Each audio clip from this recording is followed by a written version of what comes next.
Hey, it's Don. Today we're going to talk about some postal changes on eBay. Now, next stop on shipping here is the potential for a 75-cent shipping option for small items such as trading cards. Hopefully it'll equate into postcards and other things. The size, dimensions, and such forth on here do allow for even packages that I do, which I usually do 6x9 packages, and it's all covered on here. It's usually within a certain guide range, thickness-wise, and the whole works. So this is something interesting that's been going around for a few days. Most people have seen this already. I saw it when it first came out because I do follow the site this is on, which is E-commerce Bytes. Very good site for finding information on Amazon, Etsy, and any of the platforms that I sell on. This is usually the best place to find out anything new going on. Again, in my book, this was accidentally posted by eBay, so eBay wasn't supposed to announce this. It was posted up. Somebody was lucky enough to get some of the information before they realized what was going on. So the information is obviously not available on eBay at this moment, but I would honestly recommend reading this article.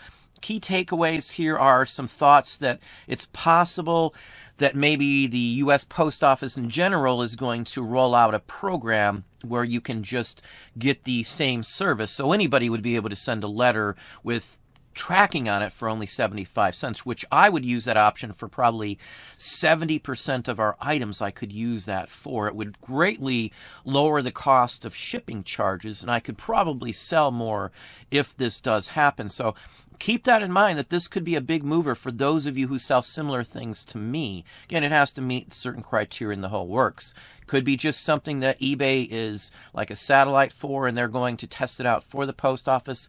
Either way, most of the postal services, envelopes, and packages, per se, go through things that scan them. So I've actually seen pictures of some of our packages supplied to us by the post office from a scanning machine before. I have to imagine that they have machinery that can scan tracking numbers off an envelope at high speed if they can track the barcodes for printing at that same speed. So it's something that I can see very doable in the very near future if it's something that isn't quite ready yet. So again, this will be a huge mover. This will put eBay in competition with some of the other sites that don't have this option yet if it's only for eBay.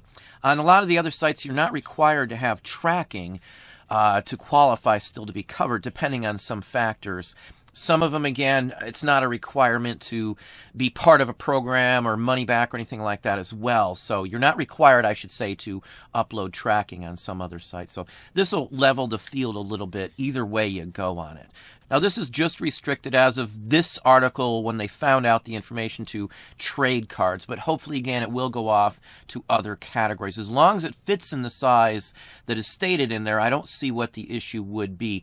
eBay is locking it, though, to that category to start with. Another topic here on shipping. Now, I have a policy, either way you go, that I get signature confirmation on any package over $300. If it's not listed in my listing, I still pay for it out of my own pocket if it's not a feature I already figured into there. I always do that on things over $300 just for my sheer safety of an issue. So if something happens to it, they're forced to sign it, and at least I can fight it. Now, on October 19th, eBay has changed this policy. In the past, it was based on the cost of an item. So if an item was at a certain price range, the item itself, with nothing else included, you had to do it. They've changed the option now, which is actually better in my personal opinion. You need signature confirmation as of October 19th for any total purchase of $750 or more. Now that's total. So if the total of the purchase, tax included, the item included, and postage included, was $750 or more, you darn well better make sure that you have signature confirmation. Because if somebody opens pretty much up any case, especially where it wasn't arrived or it was stolen or something like that, and there isn't any signature confirmation back on it, you're out that money for the item if it ran to the $750 mark or higher. Item in general. You have to reimburse for the shipping. You're going to have to reimburse for the taxes. Everything is coming out of your end of your business.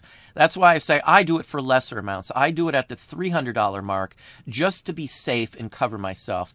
Most of my items are fairly cheap. If I'm selling something for $300, I'm making a good profit. And I don't mind giving up $3 or whatever the going rate is for signature confirmation. It doesn't matter. I just click the box on eBay and print out the receipt and save it for the difference so I can use it in my taxes.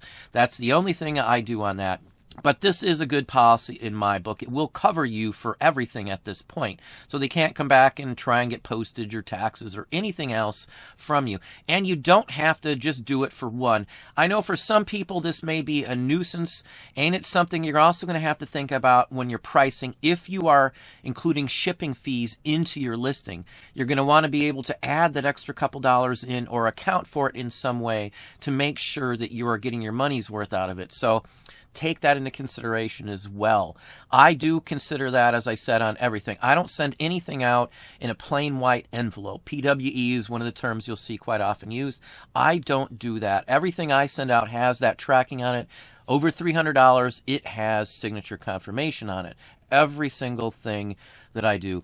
So just take that into heart when you're looking over what you got to price something at. Just like the shipping changes that they just did with the post office, here's another opportunity that you could lose a few dollars if you're not paying attention. Now, eBay has had a maximum shipping cost rule, which basically means you cannot charge over a specific amount for a certain item. So if you're selling certain items, there are set amounts that you can price your shipping rates at. As long as you're not over that amount, it is fine with the policy in there. Good, bad, or indifferent. I think somewhere down the line they needed to set this, so this is a good example. Some of these seem excessive, but there are certain things to consider in here. Like magazines, for example. They cannot be sent via media mail. They do not qualify unless they have no advertisements in them. If the magazine has no advertisements whatsoever, it is legally qualified by the post office's guides on media mail to go media mail.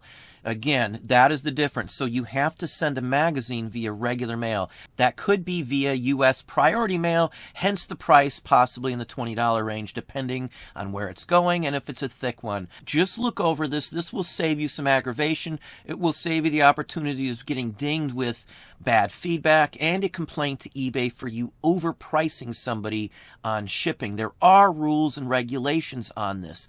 Many buyers aren't aware of that, and eBay may not catch it depending on categories you list things in and things like that. I know in certain categories they warn you if you go over that amount in the listing itself prior to you being able to list it. Now, these are tied to specific categories on here, but you could still possibly get into some trouble if you, say, sell a CD or a DVD in a different category, like a sci-fi related movie DVD in the sci-fi section of collectibles.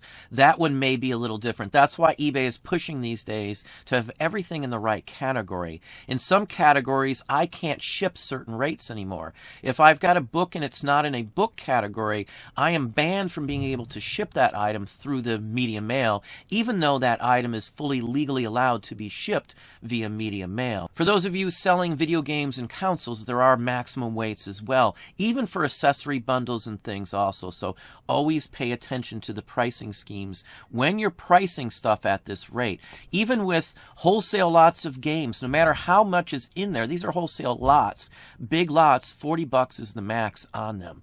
So just make sure you pay attention to this. You don't need to get in trouble for something just as simple as following the guides and charging only what it costs you to mail those items. I can't imagine any of the items I see in here, no matter what the rate of shipment is or class of shipment is, going for more than this without somebody trying to make money off of the deal. Now, I know you do pay a fee on the processing of the postage, but again, you don't want to go over either way. But anyway, that's what I have for you today.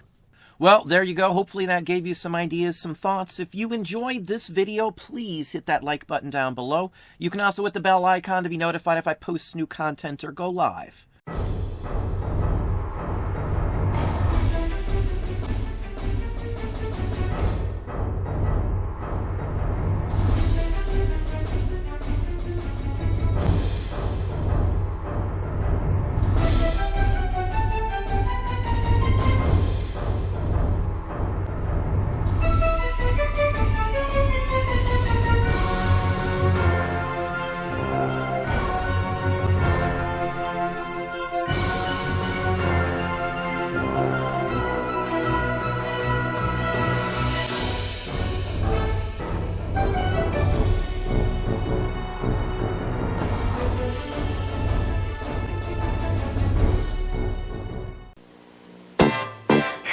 Hershey, Hershey. It's a fun one. Hershey, Hershey, Hershey. Ooh, chocolate fun. Pure milk chocolate. Delicious and smooth. Oh, if you don't believe me, I'll prove it to you. When you take a bite, oh, you'll say I'm right. Hershey, Hershey, Hershey.